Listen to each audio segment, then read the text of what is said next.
The audio you're about to hear is the spoken version of the article that I wrote in response to the Malta episode of the Netflix film Ancient Apocalypse.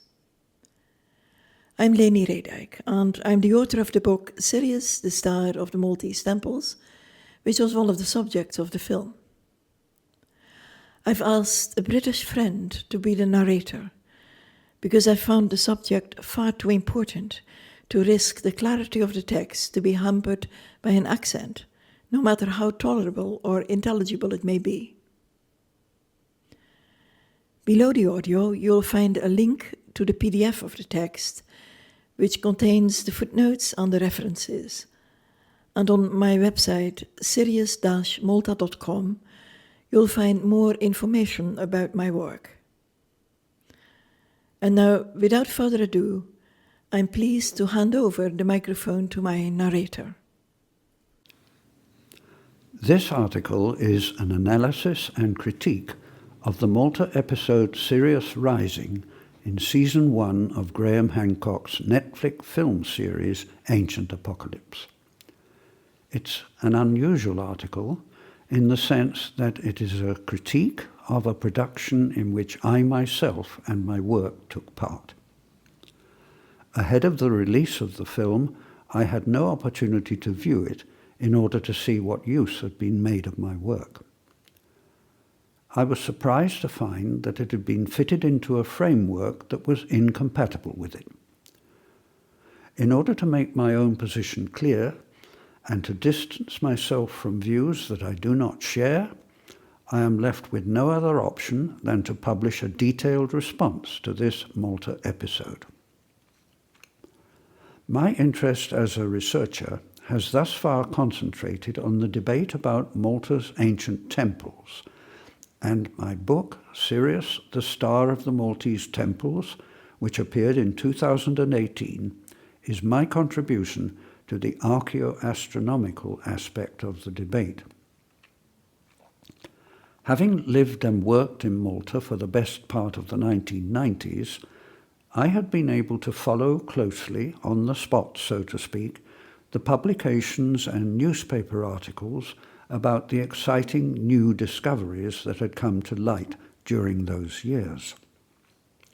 These concerned the archaeoastronomical research by Paul Micallef, Chris Adjus and Frank Ventura, and, not least, the work of Anton Mifsud on evidence for Paleolithic human presence in the islands, a topic which was then, and still is, controversial in Malta.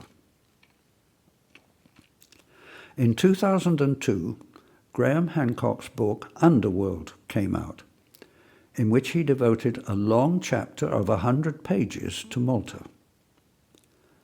It told of his mission to verify claims about an underwater temple near Malta's coast. This had turned out to be unsuccessful, but it had taken him onto an exciting new trail.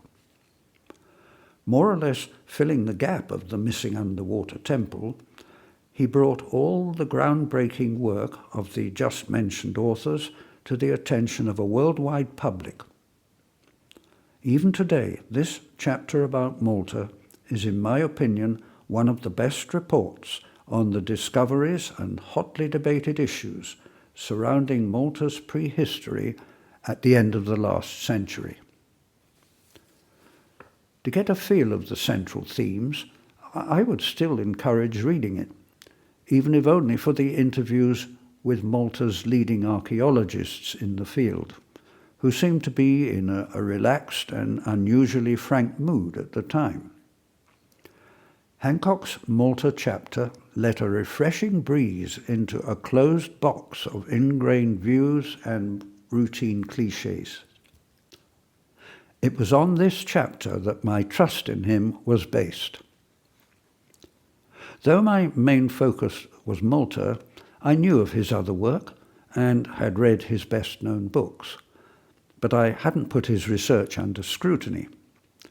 Like so many, I thought it was a fascinating and much-needed alternative to the dominant conventional narrative. In October 2020, I happened to be in Gozo for a few weeks, and I received an email from Graham asking for a PDF of my book, which I immediately sent him. The same day, he emailed me again, inviting me to be interviewed for a film about Malta. He and the film crew would be arriving in Malta in 4 days' time. I consented wholeheartedly, and after the company had arrived, a meeting was held at their hotel near Valletta. Present were Hancock, his wife Santha, and the director and producer of the film company. The get-together was most cordial. We talked about my work, and they informed me in general terms about their plans to film ancient sites all around the world, with Malta being the start of the project. About a week later, the recording session with me was held at the Nidra site, lasting nearly an hour. Graham interviewed me quite comprehensively about the whole subject matter of the astronomical part of my book and its repercussions for the dating of the temples. We were both pleased with the way the interview had gone. 2 years later, as scheduled, the film was released.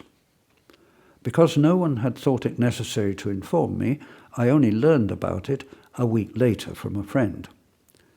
The sole communication I had had from Hancock had been a telephone call 6 months previously. He had rung to ask me a question which really took me by surprise. It was, did I consider it possible that the Maltese temples could have been built a full precession cycle earlier? Now, since this would have placed them somewhere between 40,000 and 14,000 years BC, my answer was a clear and resolute no. My book is from start to finish based on solid research and mathematically verifiable evidence for Mesolithic and Neolithic dates for the temples.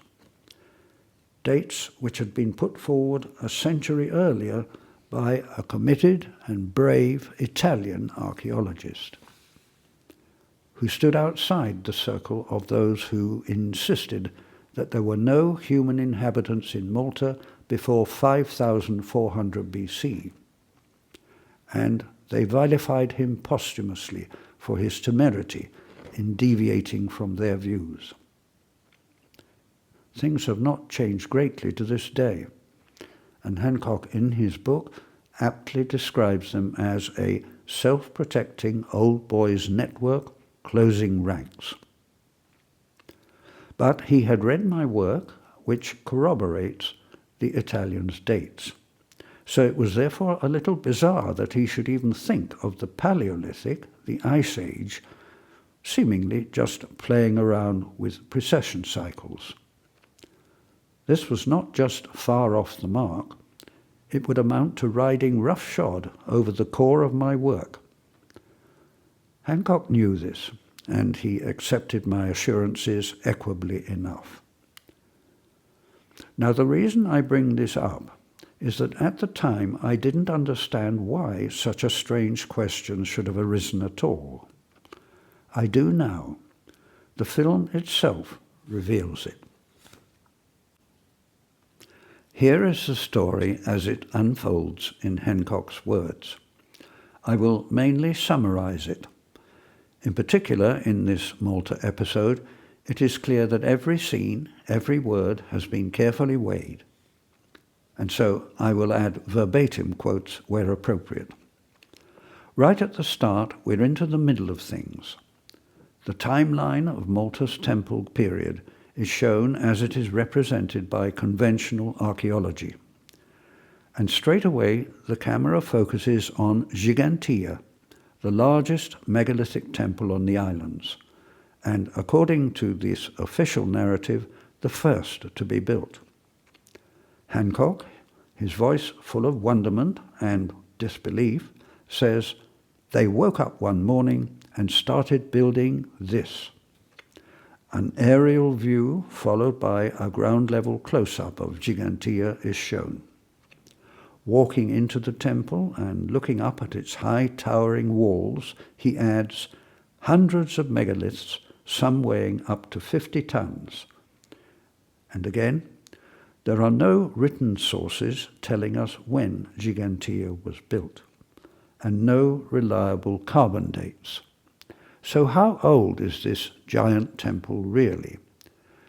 And does it provide evidence for a lost civilization that flourished long before any kind of civilization is supposed to have begun? Unquote. The observation that there are no written sources is perfectly correct. These temples are prehistoric. No written text about them exists. So the question that follows, how old is this temple, is legitimate. But why this exclusive focus on Gigantea? Doesn't the same apply to all the temples? Could Gigantea have been chosen to concentrate on because it is the most impressive, while the remains of the others are far more modest in scale? Could it be that he wants us to visualize only a massive ancient temple to be far older than the official date assigned to it? And doesn't his rhetorical question, does it provide evidence for a lost civilization, effectively put the desired affirmative answer into our heads, while at the same time suggesting that it belongs to a lost civilization?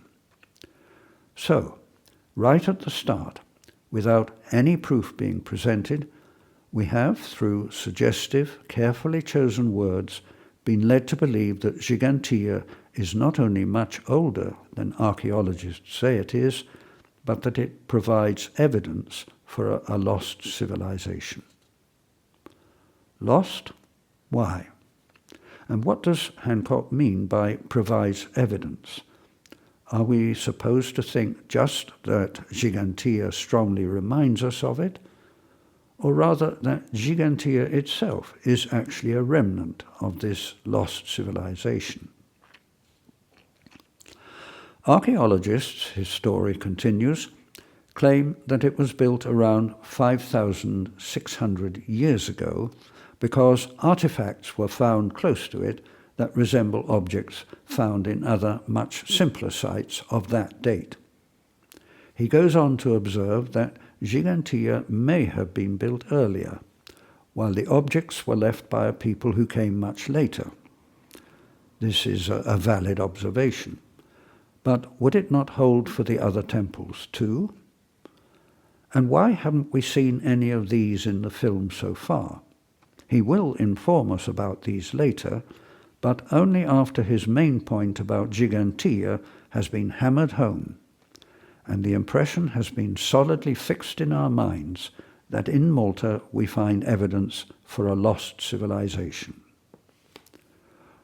We will be told later that there are 19 of these structures in Malta, though in reality more than 60 have been recorded, nearly half of which are to some degree still extant. And while he is not explicit at this point in the film about whether the others were built before or after Gigantea, he seems to be inclined to agree with the archaeologists that Gigantea was the oldest. Only 2 of the other temples will eventually be shown, but at this stage, none of them seems to be relevant to the story except for making a cursory reference to their existence. It will soon be clear why. Gigantea is the most impressive megalithic structure of all in Malta. The remnants of the others, although many have their own charm, are less imposing. Of some of them, no more than a few stones are left. Hancock doesn't show these. Instead, the camera remains focused on Gigantea, with a drone hovering above it for long aerial footage, while from the ground, extensive close-ups of the whole complex, inside and out, are shown. Even a fanciful reconstruction, a roofless model purposely made for the film, is repeatedly shown, with thunder and lightning added for additional effect. Clearly, Gigantea alone is Hancock's flagship. Why? It doesn't take long before he lets the cat out of the bag. Think about it, he says. Could these farmers, who archaeologists tell us never built anything bigger than a sheep shack, really have achieved all this? And he continues, when you look at a structure like Gigantea, you would expect to see evidence for the build-up skills necessary to create that structure. That culture doesn't just know how to move 20 or 30-ton megaliths without learning how to do it. I see no evidence for the development of those techniques." Unquote. It's a strange remark, talking about time to get the build-up skills, in the light of the outcome of my work, which features later in the film, which shows that all the other temples were built before Gigantea over a period of several thousand years. And only thereafter is reference made to the other temples, while the impression is created that they were all like Gigantea. He goes on, and here's the thing, Gigantea isn't Malta's only megalithic temple.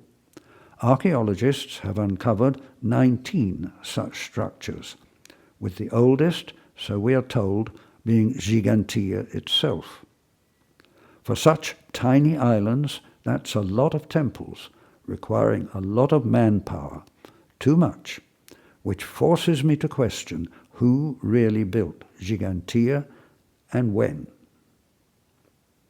Does it make sense, he continues, that people with a very simple material culture could have been responsible for creating the largest, most magnificent, most complex structure in Malta?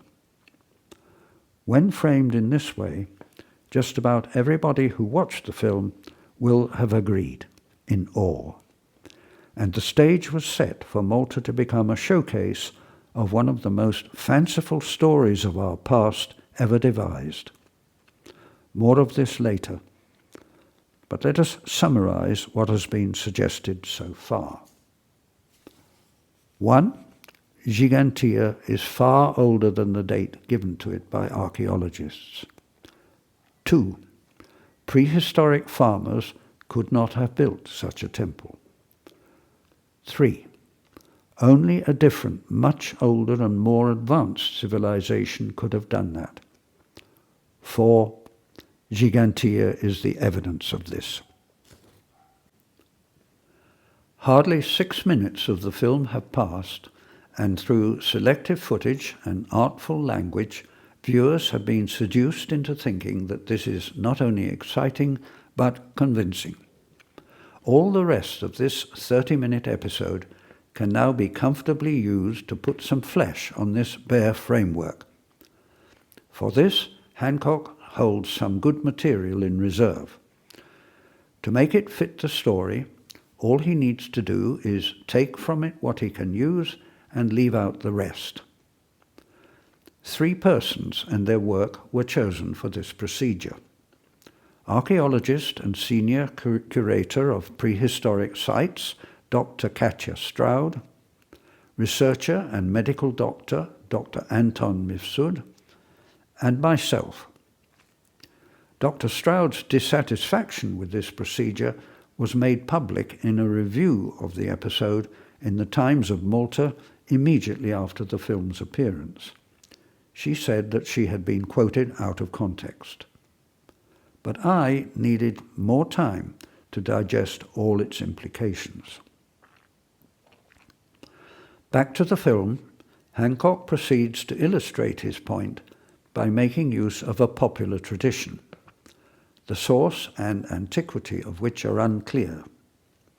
Malta's ancient law, we learn, has a story to tell about who was responsible for building the Gigantea temple. It must have come as a surprise to everyone, myself included, who trusted in the absolute solidity of Graham Hancock's work, that he now produces a section of film which presents us with an amalgam of fact, legend and myth without the slightest attempt to make a distinction between them. This supposed ancient lore that he has come across is a piece of popular Gositan folklore. It tells how a giantess by the name of Sansuna built the Gigantea temples, and Hancock summarizes one of its versions. But does this story have the very ancient roots that he purports it has, and which he so badly needs in order to insinuate the existence of a global, advanced, ancient civilization? After having made it clear that he doesn't believe that giants literally roamed the earth, he claims that these stories are memories of a society that had great skills. And he links this to what he describes as an eerily similar story in Mexico, which, according to him, connects to a great flood in prehistory. We simultaneously hear ominous thunderstorm sounds, and we see cartoon pictures of water washing over land and people. And he concludes, could legends of giant builders encode memories of some other, more advanced and more ancient culture? After we have come back down to earth and done a bit of research, we come up with some sobering facts. To start with, the Maltese who live in the islands today are not the descendants of the Stone Age temple builders. Far from it. According to Malta's highly respected historian, the late Professor Godfrey Wettinger, the Maltese islands were entirely desolate and uninhabited after AD 870. It was only resettled more than a century later by a community of Arabs from Sicily. The Maltese language has indeed Arabic roots. No lore, no legend, nor any other story told by the present Maltese relating to features in these islands can by definition be older than that medieval repopulation event. The name Sansuna is Maltese and is the female form of Samson. The Maltese settlers of the Middle Ages, who stumbled upon these ancient megalithic ruins, associated them with the oldest human race they could think of, the giants mentioned in the Bible. This ancient lore, as Hancock dubbed it, can have no older than a medieval provenance. And there goes the whole basis of a link to his ancient high civilization and the claimed folk memory of it. The next scene takes us to the southeast of Malta and into the cave of Ar Dalam, which is famous for its Paleolithic animal remains, dating to a time during the Ice Age when Malta was connected to Sicily by a land bridge. The finds include 3 ancient, human, much disputed teeth that won't go away, according to Anton Mifsud's excellent and courageous work. It is delightful to see Mifsud being interviewed at this location. His work has been crucial in bringing back to the forefront this evidence for Neanderthal human habitation in Malta during the Ice Age. Mifsud had gone to great pains to prove that these very ancient humans lived in Malta. This was his focus, no more, no less. Watching this part of the film, it's sad to see how this brave man's work was made to serve as proof for something quite different. He had never made any suggestion connecting this evidence of ancient human presence with the existence of a civilization of that period. But Hancock did, using Mifsud's work to suit his own narrative. It's interesting to see how this is done. Here is a fragment of dialogue in the cave between the two. Mifsud, this is evidence of human activity during the Ice Age. Hancock, what does it do to the story of Malta? Mifsud, It pushes back these dates, way back, far, far back. Another chapter has to be introduced. We now see pictures of teeth from Ar Dalam, immediately followed by footage of Gigantea. While these are shown, Hancock's voice is heard saying it proves that the land bridge was used by ancient humans. And it's possible that another Ice Age culture could have left their mark here too. In my view, the evidence for a far older civilization here in Malta is compelling. Now, to recapitulate in brief what has happened to this point. In order to use the teeth as evidence for an Ice Age civilization, Hancock needed to show the Gigantea temple, and he had elevated the temple to that same status by using a legend. Clearly aware that this is a bit flimsy, he adds, it doesn't just hinge on a couple of teeth, and we are off to the cart ruts. The next scenes show beautiful aerial and close-up views of the largest area of Malta's ancient cart ruts near the Dingley Cliffs. How old these are has remained a matter of guesswork to this day. Without more ado, Hancock links them to the Temple period. Although I don't think that this is impossible, the claim needs substantiation because it deviates from the mainstream view. They could very well have been tracks that were made in the soil by devices used to draw stones to the temple sites. I won't get into a discussion about this. Some ruts certainly do pass or end near several of the temples. But if we want to draw a conclusion about their antiquity from their association with the temples, we need to know the age of the temples. Hancock turns this around by trying to show evidence for an Ice Age date for the ruts. Following this association, he would have proved that same date for the temples. Now, for this to work, we need to be absolutely sure that the ruts and the temples are associated, which we are not. And secondly, Hancock's method of dating the ruts to that very ancient period must be sound, which it is not. He proceeds as follows. The film takes us to the water's edge near Birzabuja, where a short pair of ruts run into the sea. This is presented to us as evidence for a great antiquity of these ruts. And certainly they were imprinted in the rocks in this location when sea levels were several meters lower. But for any man-made feature underwater to be incontrovertible proof of having been made during the Ice Age, which is more than 12,000 years ago, sea levels must have been minimally 40 meters lower than they are now. So while Hancock is right in pointing out that there is a canal and also a pair of ruts underwater off the north coast of Malta, they are not nearly at a sufficient depth to constitute proof of an Ice Age date. With this, his last attempt to show evidence of a lost Ice Age civilization in Malta falls through. Yet the vast majority of the viewers will have been swept along by his words and pictures and have accepted his vision. With an Ice Age date for this civilization now nicely sorted, the stage is set for the next step.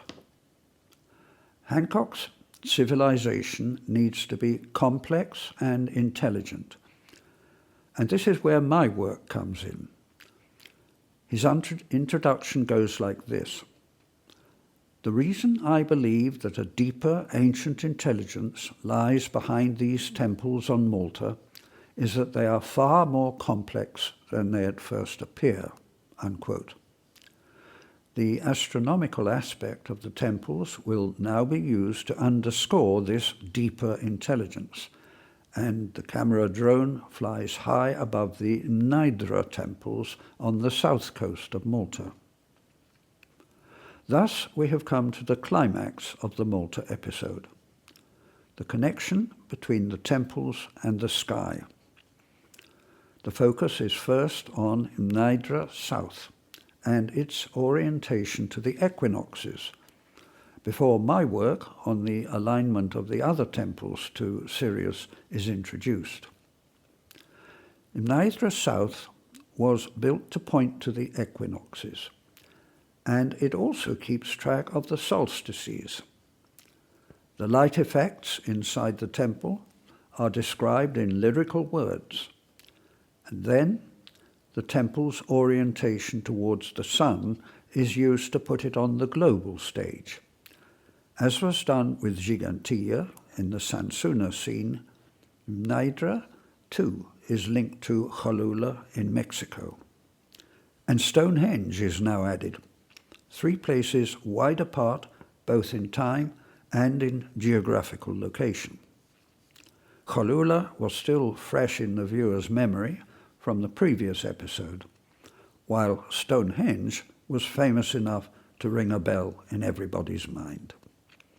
They were evidently chosen to include megalithic places orientated towards the sun in both hemispheres of the globe, so as to keep the idea of an ancient global civilization alive in the viewer's mind. Then my work is introduced. Its central theme, the precession of Sirius, is presented with clarity and is well illustrated. If this is so, what then could be wrong? So wrong that it required me to write this critique. I take issue with the way my work has been made use of and was fitted into Hancock's narrative.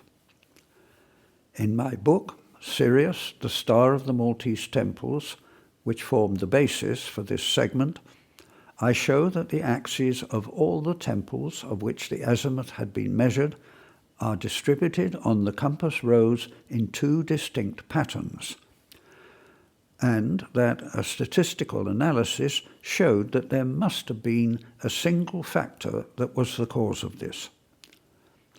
I also show that this factor was the precession of one star, Sirius, which had been observed over thousands of years. All this was correctly presented in the film. So far, so good. But several important observations result from this discovery.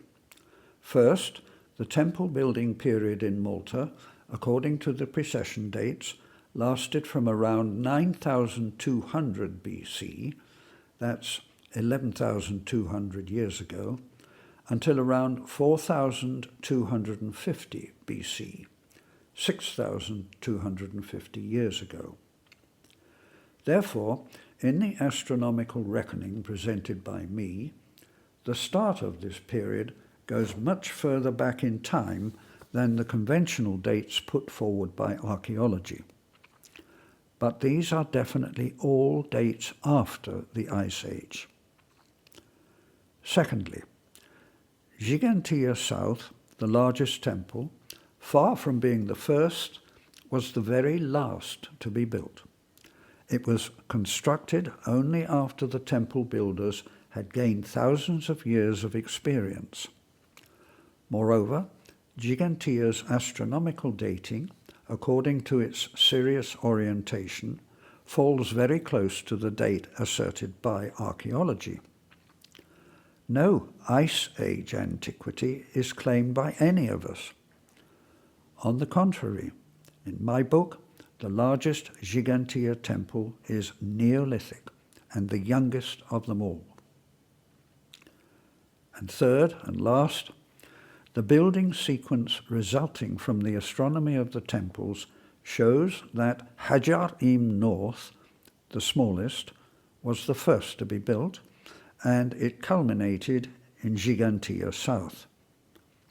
Over a period of 5,000 years, the temples grew slowly and progressively in size, as any successful and lasting, perfectly normal human undertaking would. Another example of this evolution of normal human skills is presented by the temples of ancient Egypt, which were likewise built over a time span of millennia. The same goes for the early medieval churches of Europe that evolved into cathedrals, as well as, not to forget, the early cave churches in Malta that evolved into the imposing Moster Dome. No demigods, magicians, or civilizing heroes were needed for any of these. However unique the Maltese temples are, their building sequence following their orientation to Sirius shows that they are natural human accomplishments. Hancock knew this because he had read my book. In this segment of the film, at minutes 25 to 26, he indeed mentions the name of the oldest, Hajar-im North, including its date of 11,000 years ago. And he inserts a short snippet in which he lets me talk about this sequence. I said, "They started very small, and after millennia, they ended up with the largest of all the temples, you could say the cathedral, which is Gigantia." Now, with this outcome, there is no need for super-intelligent master builders, magicians, or itinerant heroes from abroad. The Stone Age people themselves did it. The core of my work runs counter to Hancock's argument, not just in respect of this episode, but of the whole of the ancient apocalypse. So how did he get around this dichotomy? By diverting the viewer's attention and making them forget what had just been said, he covered it up. It goes like this, quote, "But if Lenie is right, it means that Malta's megalithic project began thousands of years before those farmers from Sicily arrived on the islands, and it must have been the work of a culture with a vast knowledge of astronomy and advanced architectural skills." Unquote. See how this is done? But why did Hancock take a risk by including my work if the non-Ice Age dates and the natural humanly logical building sequence contradicted and potentially put into jeopardy a central point of the episode, and of his whole project even? It seems reasonable to think that it must have been the attractiveness of including the star Sirius. As will become clear, Sirius must have been a godsend, because it provided him with a link to Egypt. In ancient Egypt, Sirius was famously represented by Isis, the great goddess since archaic times. Although the Egypt connection was clearly his aim, it's a bit strange that Hancock didn't make the link to Egypt via Sirius and the goddess Isis, which would have been obvious and straightforward. Instead, he departs on a laborious detour, apparently trying to deflect the focus from her towards her Egyptian male companion, Osiris. The only problem is that in Malta's prehistory, there is no male figure anywhere to be seen. From the way this episode ends, we may deduce that this must have been an issue that, in Hancock's mind, needed a remedy. And a sort of postlude was added, in which he went to great lengths to conjure up that male element, like a deus ex machina, from a context in modern-day Malta. This is how it goes. The last scene of the Malta episode of Ancient Apocalypse takes us to Marsaschlock, Malta's most advertised fishing village. Its colourfully painted fishing boats are its main attraction, and with its long promenade thronged with souvenir stalls, it is on every tourist's list. But this is not the only reason why it is somewhat of an anticlimax that this location was chosen for the finale. We are served with yet another story, a myth. Hancock went to Marsaxlokk because he was interested in the eyes painted on the prow of the boats. It is, he informs us, the Eye of Horus. But even a cursory search for pictures of the boats of Marsaxlokk on the internet reveals that they resemble an eye of a more natural appearance. They lack the distinctive markings underneath of the wedjat, or udjat as they were called in Egypt, and they altogether lack its symbolic characteristics. Moreover, the Eye of Horus refers to the left eye only, while the fishing boats in Marsaxlokk carry an eye on both sides of their prow. If several decades ago, when I worked in tourism in Malta, one asked a local the meaning of these eyes, the answer would be they ward off evil from the sea. Those were the days before mass tourism hit the shores of Malta, when the Maltese were still content with linking their traditions to a Phoenician past. Painting eyes on ships was an old Phoenician custom, which was also adopted by the ancient Greeks. Their famous warships, the triremes, were adorned with eyes indeed to ward off evil spirits. The name of the eyes on the boats in Marsaxlokk has in recent times received a facelift.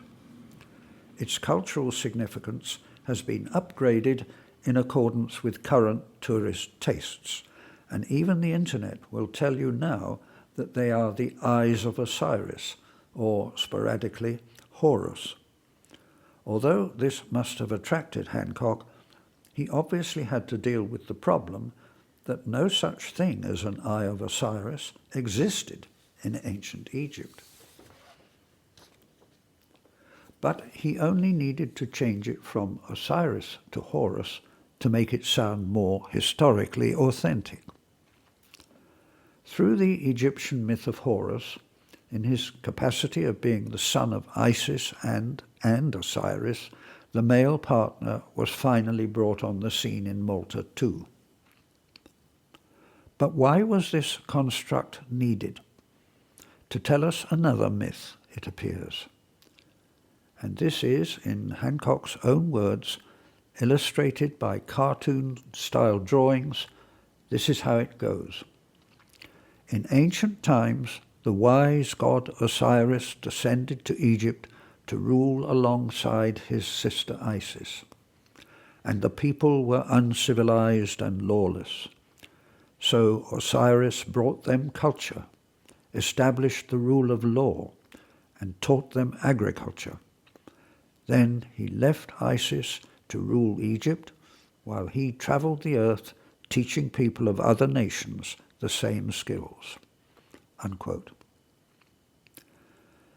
It is never explicitly stated, but are we really to believe that an Osiris came to Malta in prehistory to teach the people how to build their temples? That they could not possibly have done it themselves? Everything in this episode is only hinted at and made to linger in our minds by continuous repetition of suggestive words and pictures. But the effect is crystal clear. I leave it to the reader to ponder what the moral of all this is.